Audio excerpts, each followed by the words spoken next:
Hi, my name is Carol Frost. I'm an assistant professor here in the Department of Renewable Resources at the University of Alberta.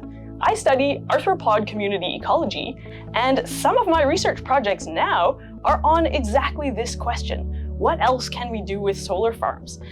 So the answer is we can use solar farms for many things other than generating electricity. And I think that is the best way to use solar farms because solar farms take up a lot of land.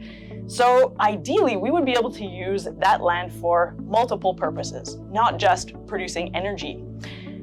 The use that is probably undergoing the most research at the moment is combining agriculture and solar farms.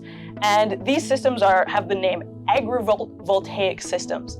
And this is undergoing a lot of research at the moment because this is a pretty new idea.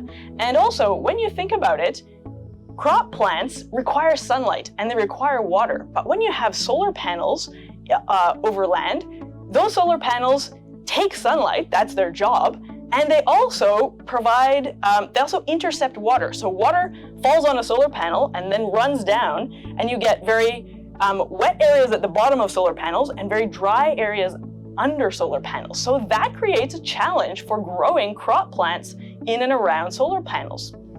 However, we're working on that in areas all over the world because it would be ideal to be able to use this land for these two functions. Systems where this works well already are places like South Korea growing broccoli under solar panels. And the reason why this works so well is because broccoli actually does better when it's a little bit shaded, when the shade of that solar panel protects it from the intense sunlight. And another place where growing especially vegetable crops works better under solar panels than without solar panels is the country of Kenya.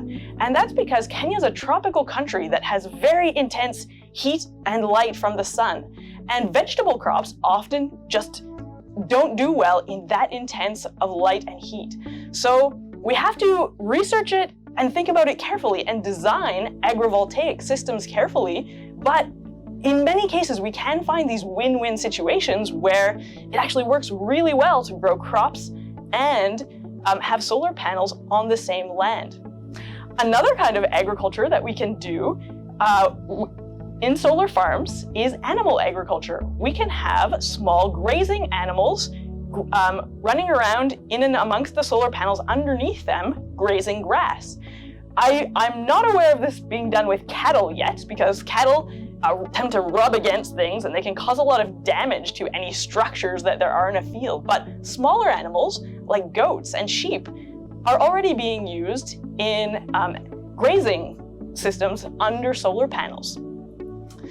Finally, I guess the third kind of agricultural production we can do in solar farms is honey production. Many solar farm, operators are very interested in not doing agriculture, but restoring native vegetation under solar panels. So this, of course, is great for biodiversity. It's great for all the native plants and the native insects and birds that lived in the area before the solar farm was built. They can come back and keep living there.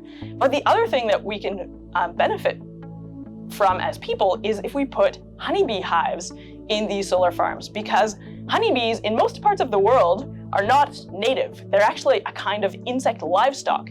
That's the case in North America because honeybees are native to Europe and North Africa, not to our continent. But of course, we raise a lot of honeybees because we produce a lot of honey. And so this is a great use for solar farms is restoring native vegetation, including many flowering species, and then placing honeybee hives, because honeybees are not a kind of animal that gets harmed by there being the solar panel structures there, and they can go about their business and collect nectar and pollen and produce honey, and it's a double use of the land that the solar panels are on. So these are some of the many other uses of the land that we can take advantage of along with having solar panels.